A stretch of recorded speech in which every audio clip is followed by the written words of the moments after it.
and most exploited continent. A lot of this can be attributed, can be traced to corruption. Some African countries, we celebrate them, have made strides in combating corruption with their corruption perception indices as at 2024 fairly impressive. The Seychelles Corruption Perception Index at the last count was at 72%, the Cape Verde at 62%, Botswana at 57%, Rwanda at 57%, Tanzania at 41%, Kenya at 31%, and Uganda at 27%. So we use this day to salute those who have done fairly well and to call upon other African countries to garner resources, energy, commitment, and mindset that will see corruption stamped out of Uganda, out of Africa. In Uganda, new strategies have been developed and included among the traditional methods of dealing with corruption. One of them is deliberately taking the war to the people, calling for increased awareness of the cost and impact of corruption, calling for a mindset change from legitimizing and glorifying of corruption to joining the war against corruption. There is raised awareness among Ugandans that the public are the victims, are serious victims of corruption rather than passive observers, which was the case in the past. The population thought they were on the other side watching as corruption goes on in government, in the public sector, while they are largely passive observers. I'm glad to observe that now Ugandans have activated their awareness and their activism and their oversight over corruption, and we are going to intensify this. We see increased participation by the public in demanding for accountability of their leaders. We are grateful His Excellency the President of Uganda, General Yoweri Kaguta Museveni, who has repeatedly made a commitment that corruption will be stamped out of Uganda, and the First Lady, who also lit a new torch during her 77th birthday and declared a renewed war against corruption. Speaking for the Inspectorate of Government, the Inspectorate of Government has established 16 regional offices to carry out investigations of corruption in local governments under the Directorate of Anti-Corruption. And in 1 year alone, January and December 2024, a total of 2,218 corruption cases were investigated and concluded. The Inspectorate of Government also took administrative action against errant public officers, numbering 1,204 in ministries, departments, and agencies of government and local governments. Some of the administrative actions include, of course, people being interdicted, losing their jobs, and facing disciplinary action. A total of 13.3 billion shillings was recommended to be paid to persons as a result of the Inspectorate of Government intervention, and 3.3 billion was recommended to be paid to persons as a result of the IG Ombuds intervention. We have at least 16 public officers were recommended for prosecution in 1 year at the Anti-Corruption Division, while 37 officers were recommended for prosecution at the Leadership Code Tribunal for breaching the Leadership Code Act. A total of 1,204 public officers were recommended for administrative action for breach of trust. The Inspector of Government also got a conviction rate at the Anti-Corruption Court and 94.7% at the Leadership Code Tribunal.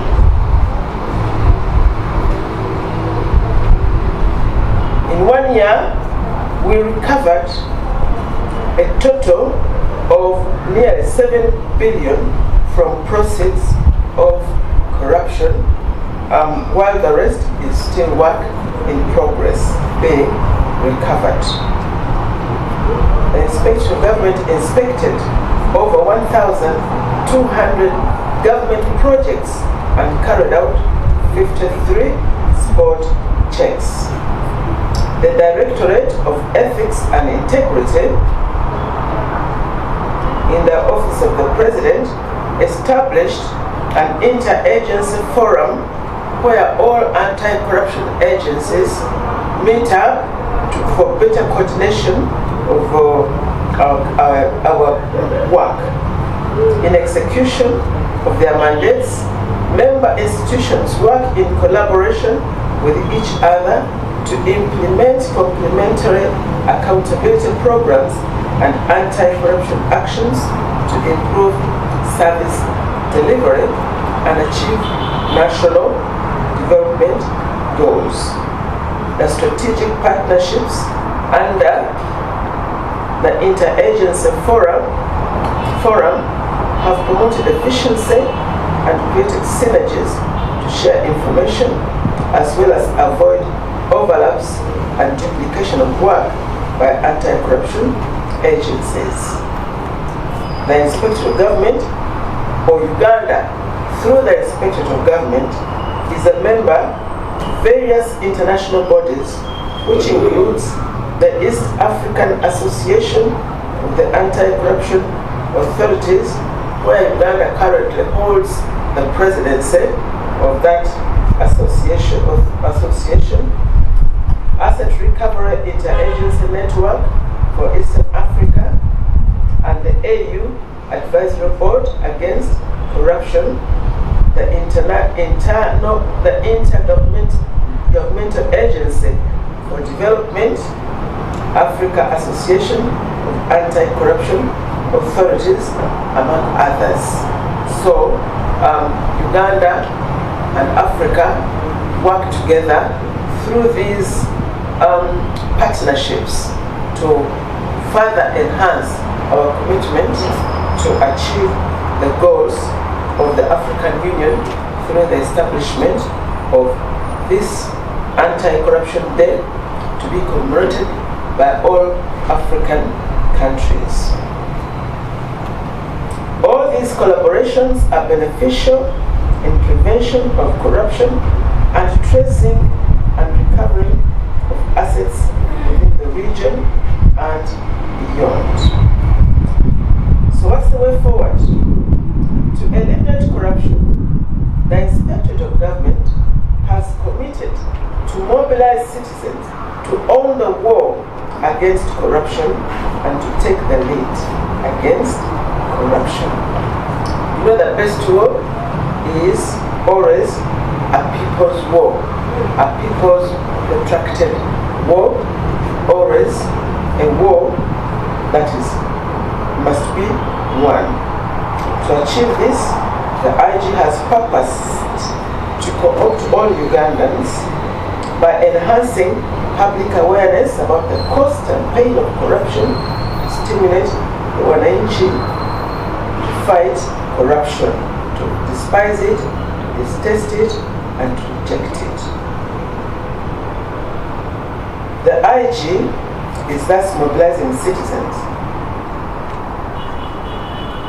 to unmask corruption, to take appropriate action.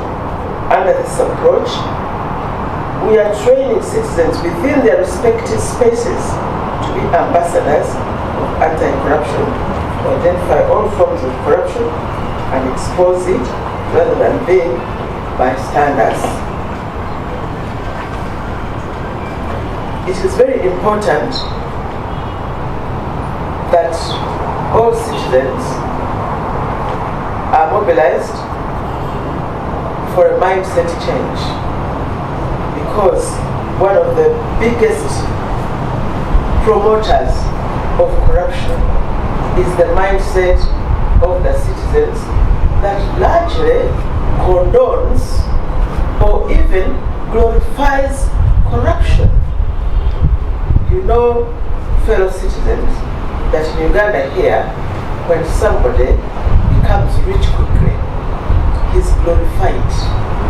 He's given names like Jose, Omugago Buto, Kapo, all those names. They are names that glorify quick, becoming rich quickly. And when somebody works hard and does not become rich quickly, he is despised. They call him what? Fala. Or some Fala. Because the people don't see big gains. And when somebody who has become very rich, a public officer,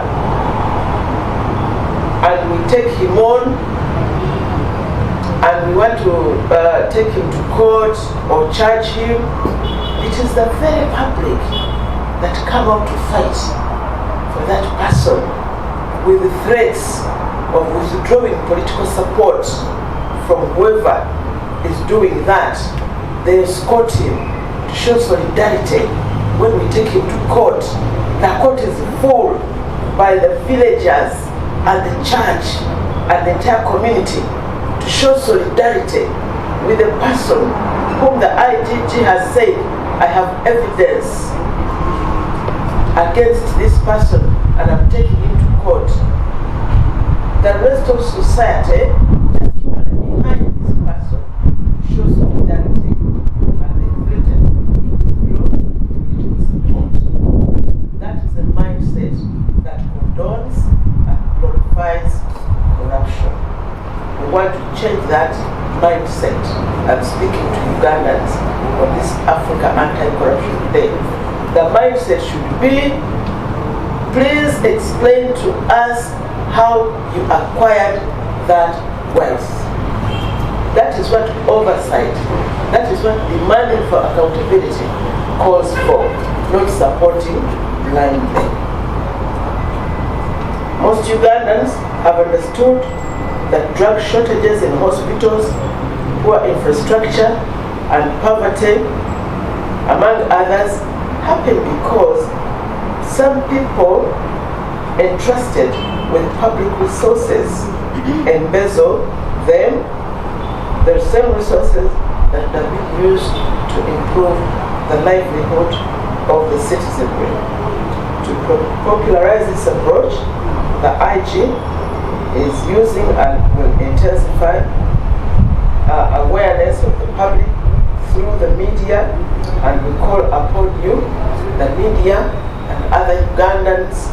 We thank them who have partnered with us, the Interreligious Council of Uganda, the media, civil society, and private individuals to fight this war. It is not going to be an easy war, because corruption fights back harshly, viciously, but when the community are united in understanding that corruption is a danger to all, then the war will be largely won. We are also focusing on recoveries of proceeds of corruption, because we have been receiving intelligence reports that most of the high-rise apartments in the city suburbs belong to public officials. We want owners of those structures to explain how they acquired them. But the public out there, you are the one who knows what belongs to who. Sitting here on Parliament Avenue is very difficult for these officers of the Inspector of Government to know who built a mansion in Karamoja, in Kabale, in Kochi, but the public out there, the neighbors, you are the ones who know the lifestyles of these public officers, and it is your responsibility and it is to your advantage to work with us, to bring them to light so that we take action.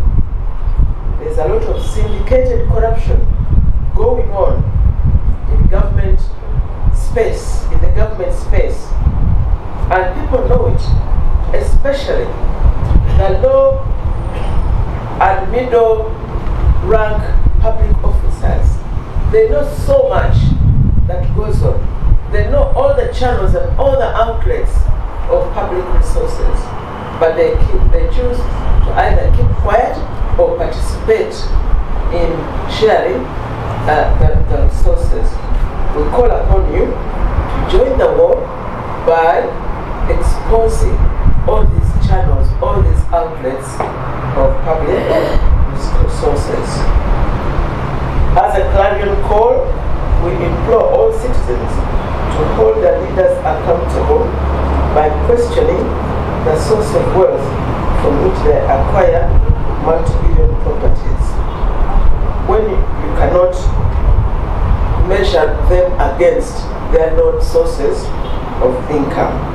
If we all join the anti-corruption war within our spaces, the vice will be largely defeated, leading to better service delivery, national development. We must all get out of our comfort zones and boldly speak against and expose corruption. I wish to applaud those Ugandans who have fearlessly reported corruption to us. I can assure you that we've got big cases from leads which they give to us, and they're investigating these cases. This is a patriotic gesture which all of us must embrace if we'd like to see a corrupt-free Uganda and a corrupt-free Africa.